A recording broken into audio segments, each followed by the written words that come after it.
Ngitshela bakala buyela kale ngemuva.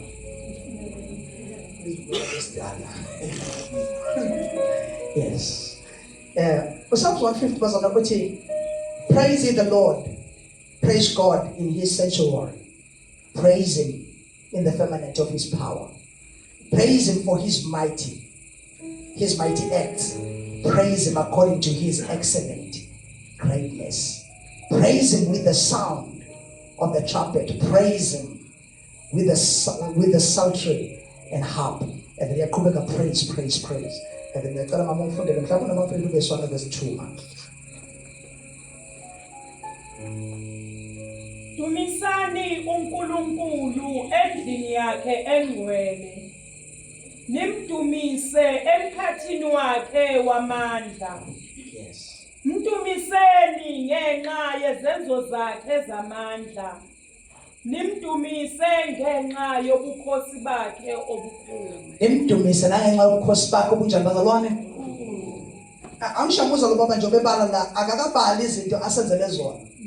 Kodwa uthi masimdumise for who he is. Amen. Ubala his essence, his deity, his power, his greatness. Ubala his greatness, and then akabali ukuthi nimdumise ngoba unikhiphile ebugqilini. Uthi mdumiseni uJehova for his excellent greatness. His excellent greatness alone deserves to be worshipped. He deserves to be worshipped not because ukusenzela izinto vele usenzela okuhle njalo.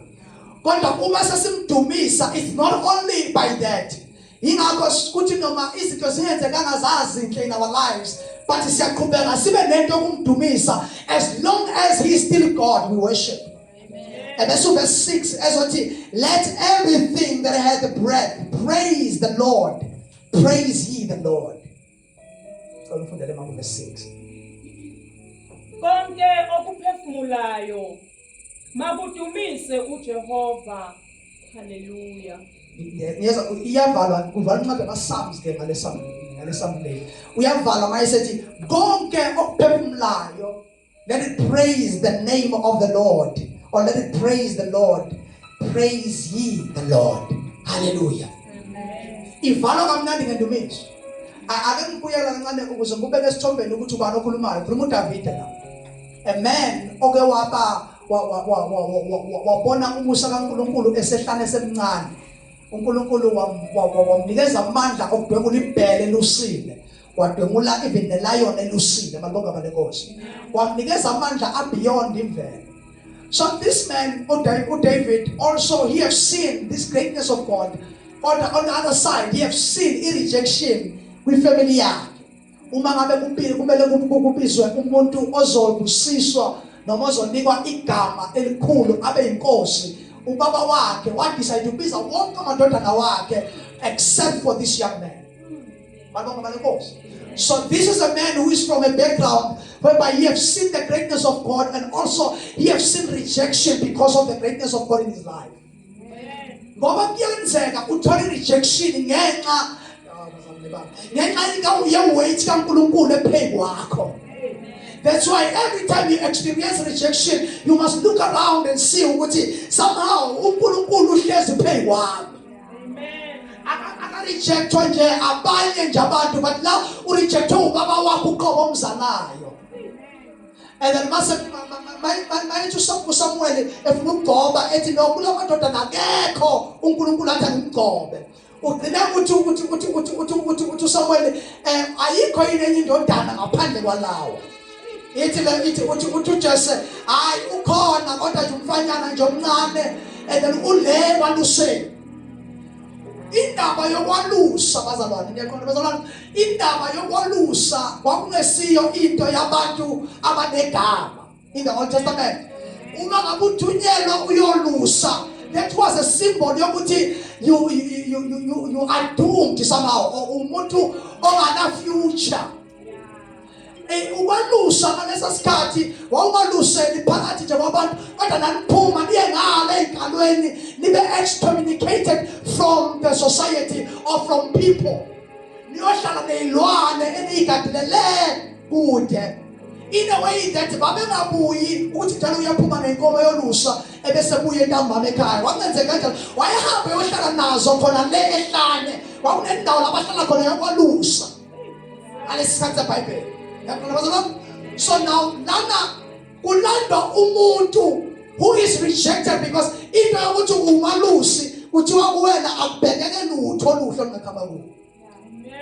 So now that person or rejected is the same person uNkulunkulu athi asikwazi ukuthi ngahlala phansi kungakagotshwa this person who is rejected.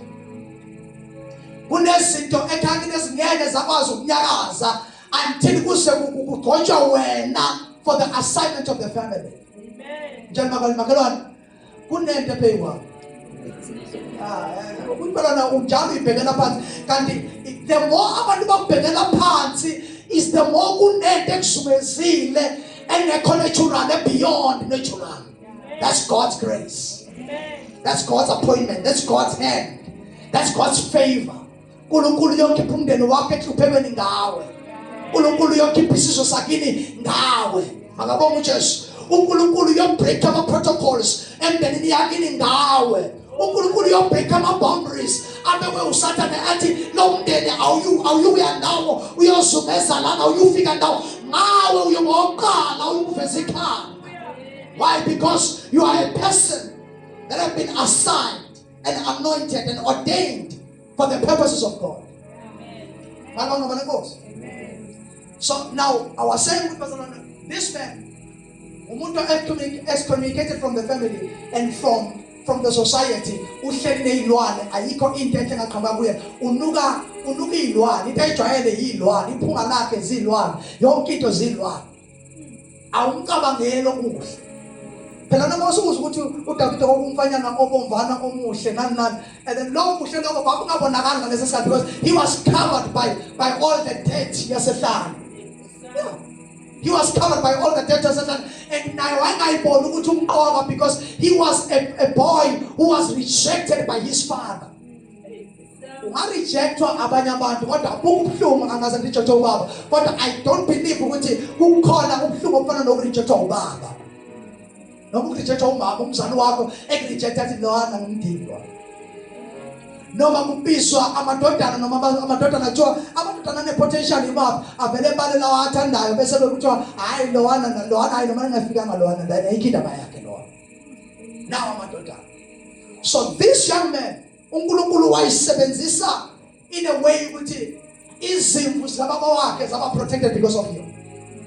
So the same man uNkulunkulu mayeqeda kumgcoba wabuyiselwa kubazalwane Nikhona kodwa manje wabuyela kwaluseni ubuyela nomgcobo ubuyela neappointment ubuyela nesandla esiphekwa ukuthi uNkulunkulu umkombile kodwa still ubuyela kubazalwane. No muntu okumele ngabe manje simthaka simnikeza iplatform la ekhaya simnikeza itafula asimnikeza no ubuyela muva ebeni sesibonile ukuthi uNkulunkulu umgcobile. Because ukuthi uNkulunkulu ubeke ugcobo lakho phezu kwakho it doesn't mean ukuthi ngoba ungaqali ukuoperate intweni ezinkulu awugcotshiwe. Ukuthi awuqali ukuoperate kwi-influence over your family that you are blessed. Ukuthi ama-millions awukakawaphathi it doesn't mean that you are not anointed for wealth. Ukuthi iposition enkulu emsebenzini awakayiphathi it doesn't mean ukuthi the greatness of God have ordained you. Uthi uNkulunkulu kuJeremiah, before you were born I knew you.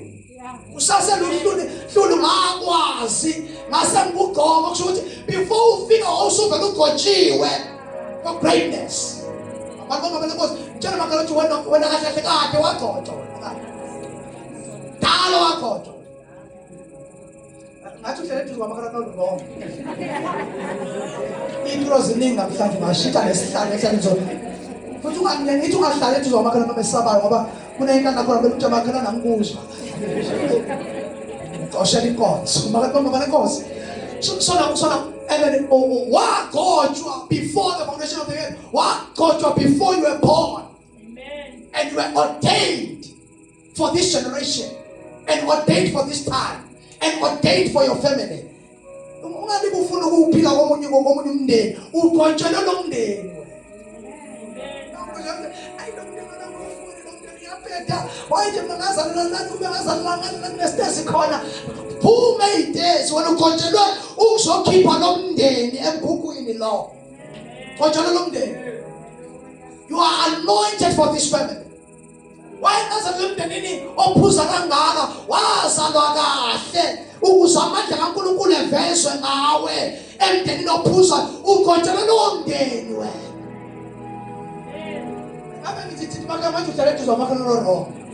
Malmonga malemos. So now utavite uinenda tena also utanabese kotoa njalo.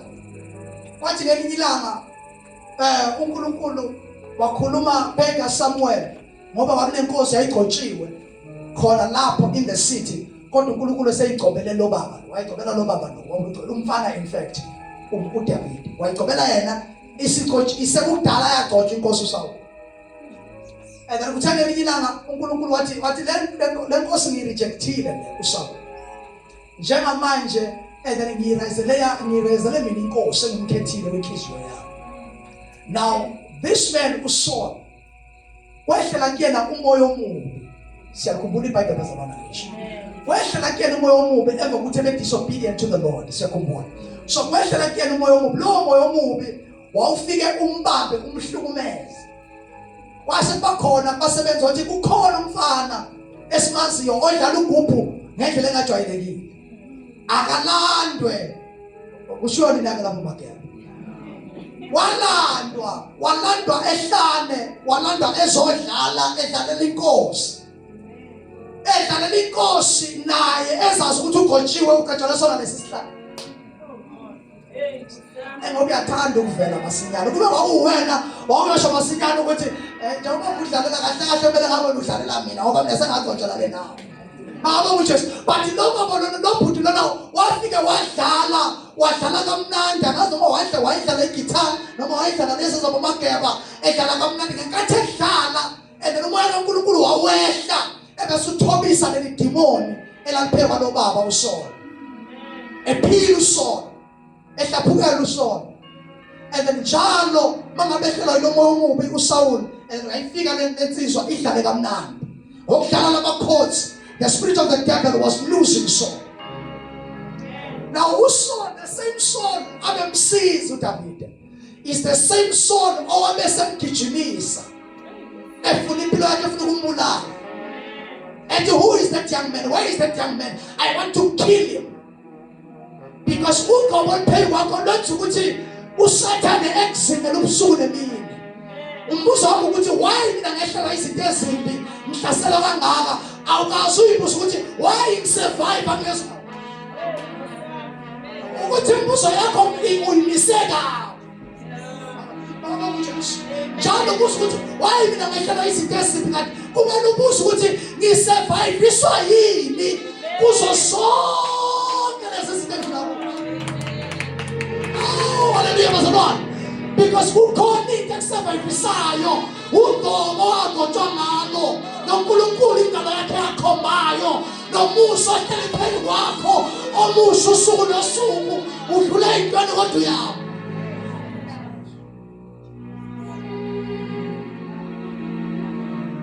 Tell makhelwane rephrase your question from now on.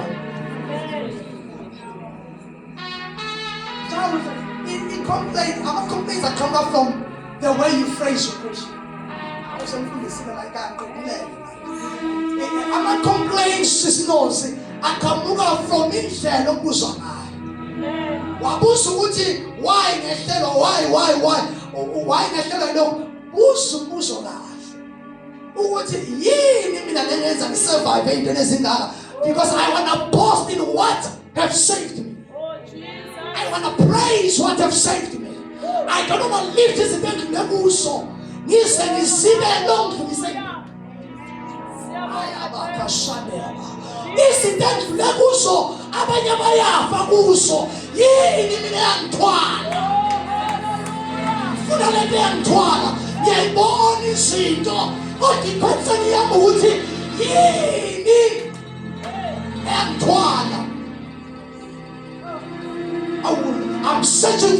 have covered me.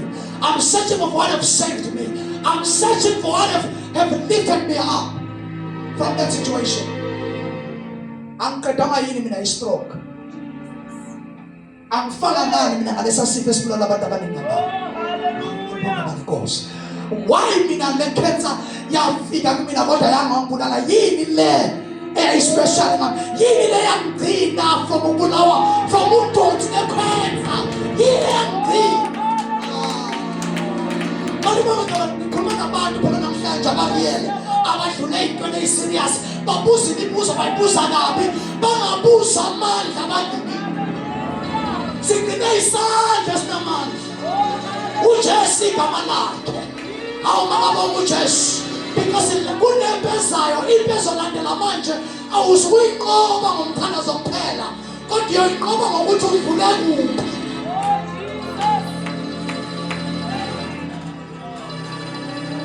Yazi ukuthi kunabantu abona ngezinto abadlula kuzona ukuthi shuthi kukhona lapho kaphuluka khona. Yingakho sekukhonkile ilevel yezinto ezingaka. Akuvele kuphonse into enamandla phela umuntu ongadlulanga nayo. Nikhona bazalwane. Akuvele kujitshelwe amabhubesi akhe isiyuku ungakaze wanqoba inkani. Nikhona bazalwane. Udlulana uyamkhumbula uDavid ukuthi wabhekana noGoliathi engabhekani naye nje ewumuntu ophaqa kodwa wabhekana noGoliathi ebakazini bayisona ukuthi the same God who covered me there is the same God who's going to cover me here. The same God ongidlulise lapha is the same God ozongidlulisa la. Uma ngingafana laphana bekuyini lokho namhlanje amandla akukhulula isono yiwo azomkhulula nakulondeka khona. Hallelujah, hallelujah, hallelujah, hallelujah. Amandla akuphilisa isono ikhenza yiwo azomphilisa kula sifo ebhekene naso. Amandla akudlulisa kwi-COVID yiwo azomdlulisa.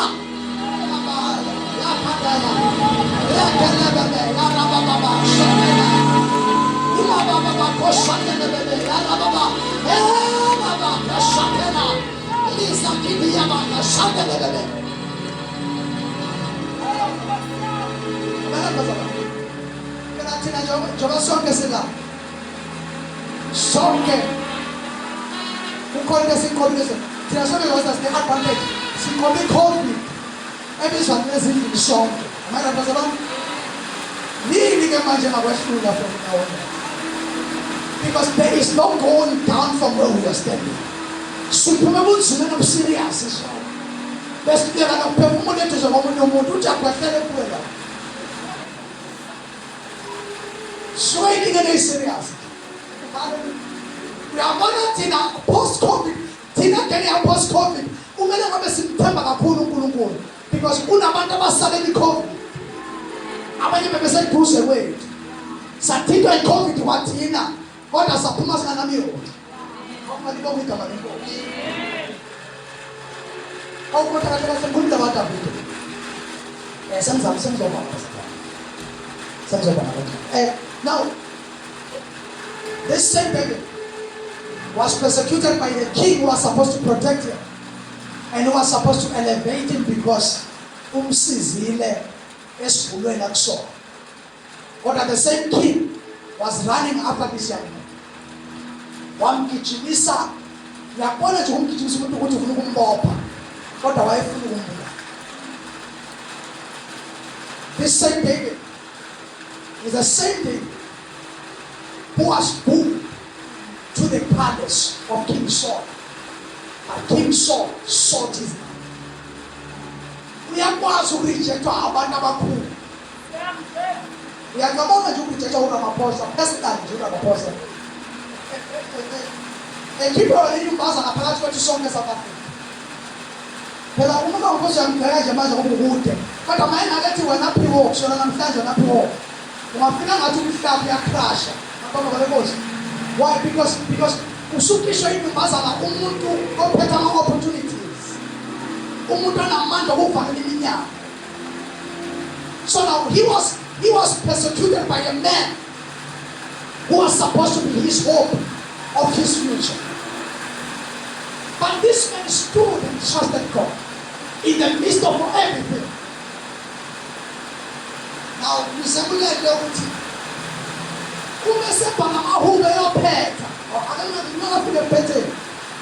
Uma chapter number 23 of Mahubo, ubhala lelihubo esimjwayele elithi uJehova ujanini.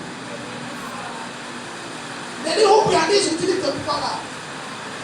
uJehova umalusi wami angiweswela. Usethi noma ngihamba esigodini sethuthi lokufa angesabi lutho ngoba lunjani? Ngoba lunami. Lelo hubo walithandi kancane ngoba sasilisho libe yistandard. Lelo hubo liyitestimony yomuntu odlule imeni. Uthe sedlulile wathi impela uJehova umalusi omuhle. Uyangiholela ngasemanzini okuphumula. Impela uthi mayisawuphetha ethi intonga nodondolo lwakhe sitshani santutusa. Unoma ubuhle boNkulunkulu abonile leli ubabhala ngesambhulela libhala from testimony. Hallelujah. Kunemithandazo anguyibhale from revelation, but all mithandazo from a testimony.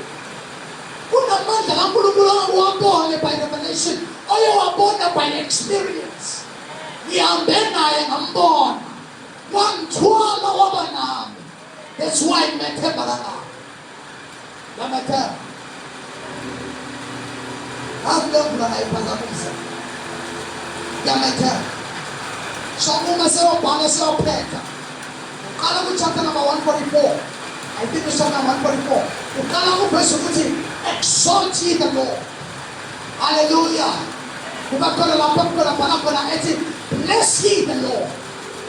Ebese mayiseqhubeka chapter 145. Ebese kuqala ethi praise ye the Lord. Eqhubeka ku-chapter 146 athi praise ye the Lord. Eqhubeka 147 athi praise ye the Lord. Usamdumisa ngoba umbonile. I praise you, Father.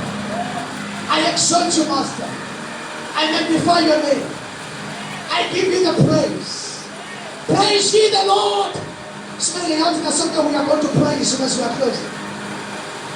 We are going to praise him as we are closing.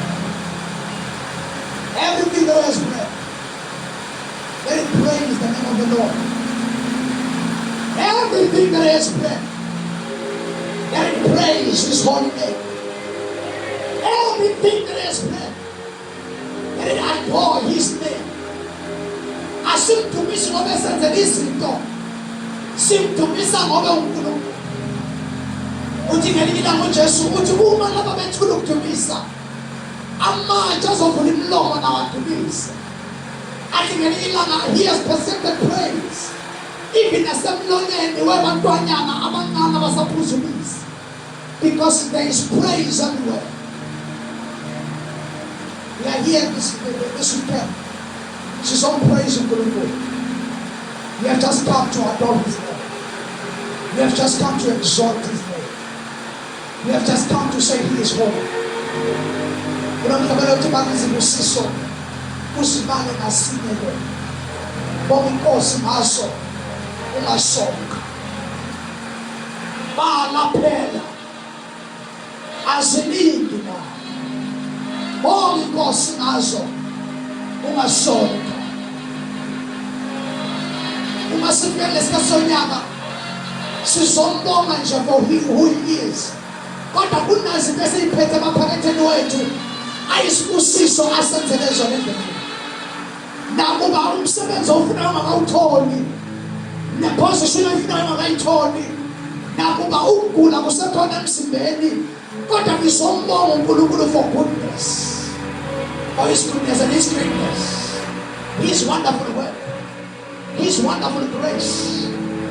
Ifuna sibonge uNkulunkulu ngathi siyahlanya ngoba simbonge ngokumhlobo, simbonge even for izinto angasenzelanga zona ebesidesperate for zona. We thank you, Lord. Uyaluwazi kangcono. Funa simbonge uNkulunkulu even for iminyango angayivulanga ukuthi wena wazi kangcono. Yingabe wazivulelanga mlonyaka. Siyabonga. Elaba kashande yaba. Ifuna simbonge Sibonge for our nose. Sorry, sivile. Si expect yes. Thank you, Father, for the nose. Baba ngiyabonga for the nose that I have received. You know better. You know better. You know better. Baba ngiyabonga for things that are going to happen in my life. You know better. Ngiyabonga for the delays. You know better. You know the right time for everything. All of us, we are going to pray. Open your mouth. Don't be cute on this one. It's time to praise Him. We are personally for things that He has done and things that He has not done for you. You are here to thank Him. You are here to praise Him. Thanksgiving in our hearts. Praise. Praise from our hearts. Thank you, Father, for the nose. Thank you, Father, for the yeses. Thank you, Father, for the doors that have opened. Thank you, Father, for the doors that you have allowed them close. You know better. In the name of Jesus, open your mouth where you are. Open your mouth. We are one sumbonga uvuliminyanga emikhulu. Open your mouth. Elabaya kashandela mamaya. Ekezia kadaya baba baya rabaya. Mikasuka kadaya baya. Regelia basotele ya bakashande. Eba kashande le ya baba. Baba ngiyabonga emthandazo oyiswile wamaphendula ibo ukuthi uswile. Ibo ukuthi uswile. Baba ngiyabonga for iminyango oyivulile. Ngiyabonga for iminyango oyivulanga. Baba ngiyabonga.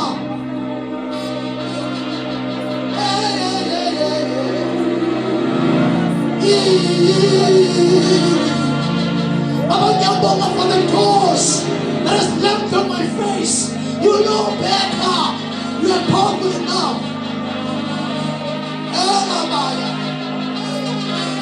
I thank you for the door that have been closed because you are preparing something better than this, greater than this, wonderful than this, marvelous than this. I give you the praise. Praise Ye Zion, praise Ye Zion, praise Ye. Sisangambe Zion. Sumi Jerusalem inakuanga nezankia. The heavenly Jerusalem. Indaba inakuanga nezankia. The heavenly Mount Zion. It's time to praise His name. It's time to adore His name. Thank you, Father God, for the power that have saved me from falling. Thank you, Father, for the power that have saved me from depression. Thank you, Father, for the power that have saved me from everything. Thank you, Father.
Siyambonga namasambu emzimbeni abanye bethu kodwa siyambonga.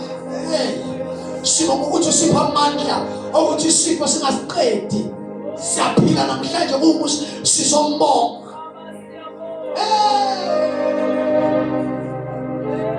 Izinto ezibulala abantu isono thina sikwazanga ukusiqeda sisigubuqele sizombonga. Thank you Father. Abanye balahlekelwa umsebenzi bangena ku-depression kodwa thina Nkosi usisayivile sizombonga. Hallelujah. Abanye bahluleka ukureceive i-rejection sizombonga ukuthi thina we are still healthy even after rejection sizombonga. It's your grace. It's not by power, not by might, but by the Spirit of the living God. It's your grace, Father. It's your grace, Father. It's your grace, Father. It's the grace of God that has sustained us this long. Hey! The sustaining grace. Umusa sustaining.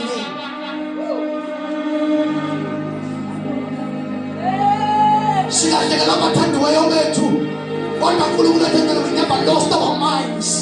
Sizombonga abanye baluza iy'moto zabo after such losses but you kept us. You kept us safe in the palm of your hands. Wasiphendula ngendlela esingalindele ngayo. Sizombonga.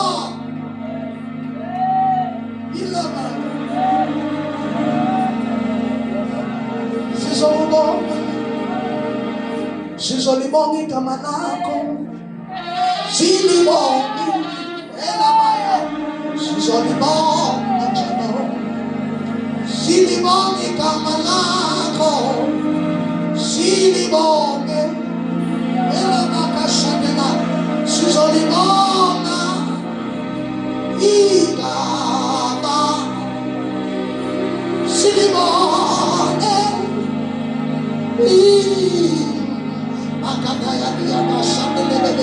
sizobonga iminyaka ivalekile.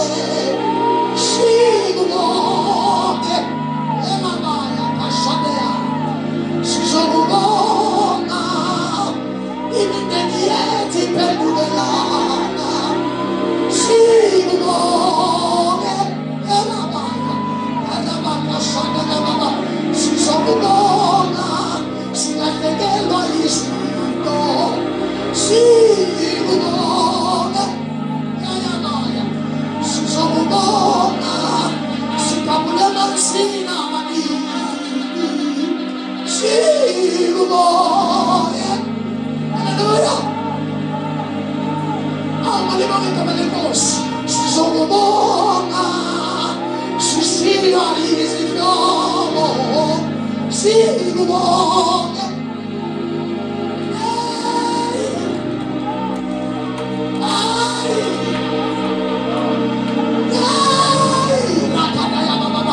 Sikubonge isifo sisibambile.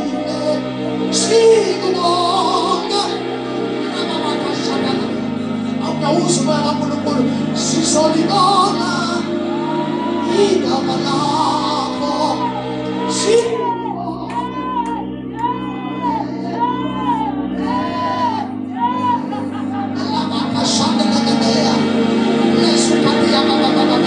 Sizobonga esuma silelezi. Sikubonge. Sizobonga sinyathela neba kodwa sikubonge. Hallelujah, hallelujah, hallelujah, hallelujah, hallelujah, hallelujah. Ngasibona ukubonga akusikubonga ngoba kunemoteja. Ukubonga noma imoto ithathiwe. Ukubonga umuzi uthathiwe. Ukubonga abazali ngahlekelwa yibona. Ikubonge. Akusikubonga ngoba kade uthola umshado. Ukubonga umshado uphilika. Ikubonge. Hallelujah. Akusikubonga ngoba ekhaya kunokuthula. Ukubonga noma izinto zingabheketwana. Ikubonge.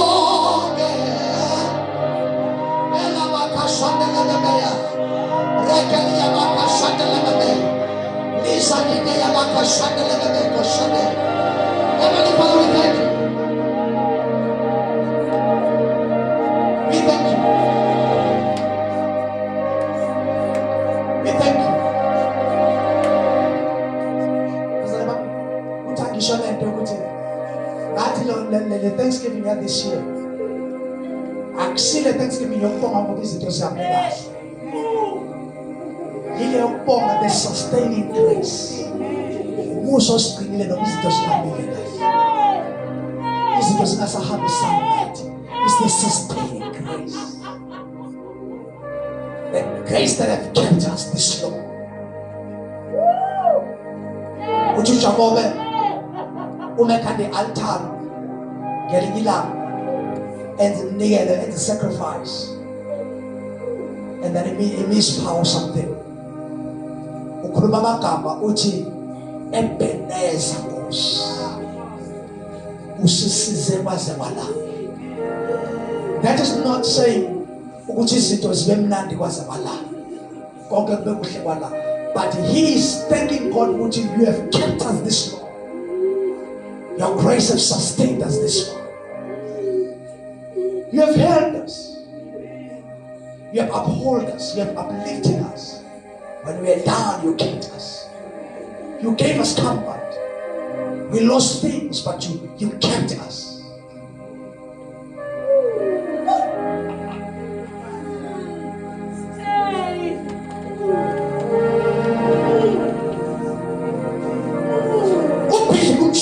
But your grace kept us.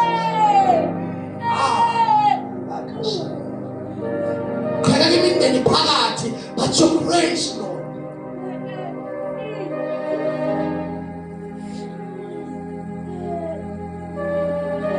Kumana msabeni wote. Umangikumbula what the Lord has done. I will never go back anymore.